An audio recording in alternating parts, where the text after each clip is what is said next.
नमस्कार साथियों, मैं हूं आपका मनोज अलीगढ़ी और आज एक नए विषय के साथ मैं आपको जोड़ना चाह रहा हूं। जिस तरीके से देश भर में ही नहीं बल्कि विश्व में महिलाओं को कैंसर की समस्या आ रही है, पुरुषों को कैंसर की समस्या आ रही है, वहीं पर आज हमारे साथ में डॉक्टर मोहम्मद यासीन साहब हैं और सर से संयोग से मुलाकात हुई है। आइए सर से रूबरू होते हैं और पूछते हैं ब्रेस्ट कैंसर के बारे में कुछ नायाब बातें। सर, आपका स्वागत है, आपको श्रोता और दर्शक देख रहे हैं। सर, मैं doctor Mohammad Yasin, plastic surgeon, Aligarh Muslim university department of plastic surgery से रिटायर्ड हूँ। लास्ट मंथ ही मैं रिटायर हुआ हूँ। मैं वहाँ का HOD और स्माइल ट्रेन का प्रोजेक्ट डायरेक्टर भी था। और कुछ जी सर, तो अलीगढ़ मुस्लिम विश्वविद्यालय से बैकग्राउंड और यहाँ पर एक से एक अपने फन के योद्धा बैठे हुए हैं, यानी हेड ऑफ द डिपार्टमेंट रहे अलीगढ़ मुस्लिम विश्वविद्यालय के।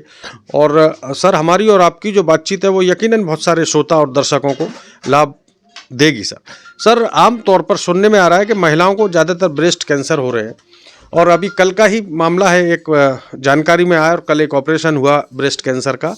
एक साइड का पूरा ब्रेस्ट को ऑपरेशन के माध्यम से काट दिया गया है। तो ऐसे में जो महिलाएं हताश हो रही हैं और निराश हो रही हैं और लगता है उन्हें कि हमारी जो सुंदरता है वो ख़त्म हो रही है, इसके लिए थोड़ा सा सर बताएं कि उसको कैसे अपडेट रखा जाए और जो महिलाओं का मन जो बैठ रहा है या लग रहा है कि हमारा सब कुछ ख़त्म हो गया, उनको क्या मैसेज देना चाहते हैं सर?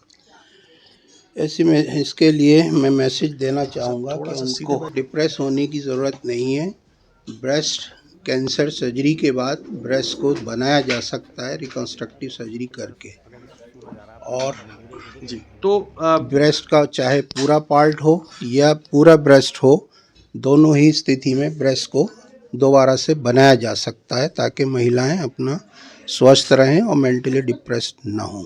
तो ये महिलाओं को सर कैसे पता चलती है कि हमारे अंदर कुछ कमी आ रही है? क्या लक्षण है सर उसके? ज़्यादातर केस में कोई गांठ महसूस होती है जो कि दर्द नहीं होता उसमें।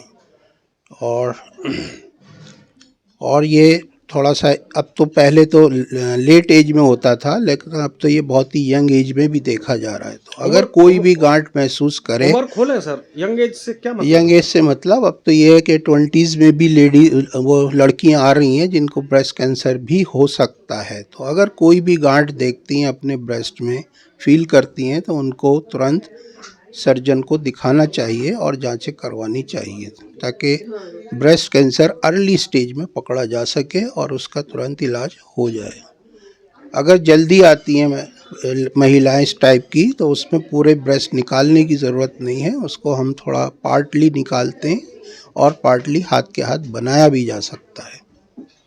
सर, ये तो रही जैसे किसी का, महिला का ब्रेस्ट काट दिया गया है ऑपरेशन के माध्यम से, तो वो अगर उसको प्लास्टिक सर्जरी के माध्यम से उसी तरीके से अपडेट अपने आप को, बॉडी को करना चाह रहे हैं, तो कोई लागत लगभग क्या रहती होगी, क्या खर्चा आ जाता होगा सर इसके लिए? देखिए, थोड़ा खर्चा इसमें जो डालते हैं इम्प्लांट प्रोस्थेसिस या गुब्बारा कहते हैं, उसकी थोड़ी कॉस्ट ज़्यादा है। इंडिया में जो है रफली 50 से 60 हज़ार रुपये का एक पेयर पड़ता है और बाकी थोड़ी सर्जरी की कॉस्ट आती है। तो ये तो है पूरा जब ब्रेस्ट बनाया जाता है, लेकिन कुछ अब टेक्निकल सुविधाएं हो रही हैं जिसमें उसी की बॉडी का हम टिश्यू लेके, उसी का पार्ट लेके उसी से बना देते हैं। जैसे पेट की खाल जो अक्सर लटकी होती है, उस हिस्से को लेके उससे ब्रेस्ट बनाया जा सकता है, या पीठ की खाल लेकर ब्रेस्ट को बना देते हैं। और बैलून की जगह अगर वो बहुत ज़्यादा नहीं है तो फैट निकाल के पेट की और उसको भी भर के बनाया जा सकता है, जिसकी वजह से कॉस्ट कम हो जाती है। तो अलीगढ़ में जैसा कि आप बच्चों को पढ़ाते रहे, हेड ऑफ द डिपार्टमेंट रहे, अब तक के अनुभव में आपके अलीगढ़ में लगभग कितनी संख्याएं महिलाओं की इस तरीके से आ रही होगी सर? एक्चुअली अवेयरनेस कम है। ज़्यादातर सर्जरी से, जो सर्जरी होती है उसके बाद हार्डली 1% लेडीज़ होती हैं जो प्लास्टिक सर्जरी कराती हैं। और वजह यह है कि एक तो अवेयरनेस कम है कि ये बनाया जा सकता है, दूसरा वो सोचती हैं बस किसी तरह कैंसर ठीक हो जाए, ना भी बने तो चलेगा। लेकिन अगर हम अवेयरनेस करते रहेंगे तो शायद ज़्यादा पेशेंट आएंगे जो अपना ब्रेस्ट रिकन्स्ट्रक्शन करवा सकती हैं और मेंटली खुश रहेंगी वो। क्योंकि जब बन जाता है तब उनको रियलाइज़ होता है कि हम लोगों ने क्या किया है। ये तो एक बात हो गई सर। आपका जो अनुभव है काफ़ी लंबा समय काम किया है, बस अनुमानन कितने पेशेंट इस तरीके से जनपद अलीगढ़ और आसपास के शहरों के लोग आए होंगे? कोई संख्या सर 10, 20, 50, 100 कितनी संख्या रही होगी? नहीं, ज़्यादातर ये केस जनरल सर्जरी में जाते हैं और जो हम लोगों को रिफ़र होते हैं बनाने के लिए वो हार्डली 1% होते हैं। 100 में से 1 या 2 मरीज़ आते हैं जो बनवाते हैं, जो रिफ़र किए जाते हैं। डायरेक्ट तो हमारे पास कम आते हैं। लगभग 40 वर्ष तो सेवाएं दी होंगी आपने? करीब 35-36 साल मैंने सेवा दी है।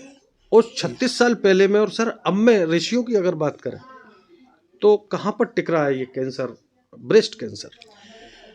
ब्रेस्ट कैंसर अवेयरनेस की वजह से यह है कि पहले तो लोग बहुत लेट आते थे, छुपाती रहती थी लेडीज़ और आती ही नहीं थी। जब उसमें स्मेल आती थी या उसमें घाव हो जाते थे तब आती थी, लेकिन अब ट्रेंड बदल रहा है, लोग जल्दी आते हैं और अच्छा इलाज होता है, ऑलमोस्ट क्योर हो जाते हैं पेशेंट और प्लास्टिक सर्जरी करके उनकी इमेज भी ठीक हो जाती है।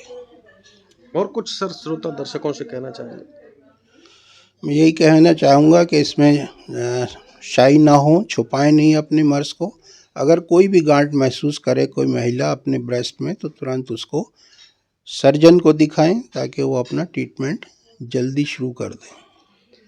तो साथियों, हमारे साथ में थे अलीगढ़ मुस्लिम विश्वविद्यालय सेवानिवृत्त डॉक्टर यासीन साहब, डॉक्टर मोहम्मद यासीन साहब, जिन्होंने यकीनन बहुत से ज्ञान की बातें बताई हैं और स्वास्थ्य के प्रति जागरूक करने का भी प्रयास किया है।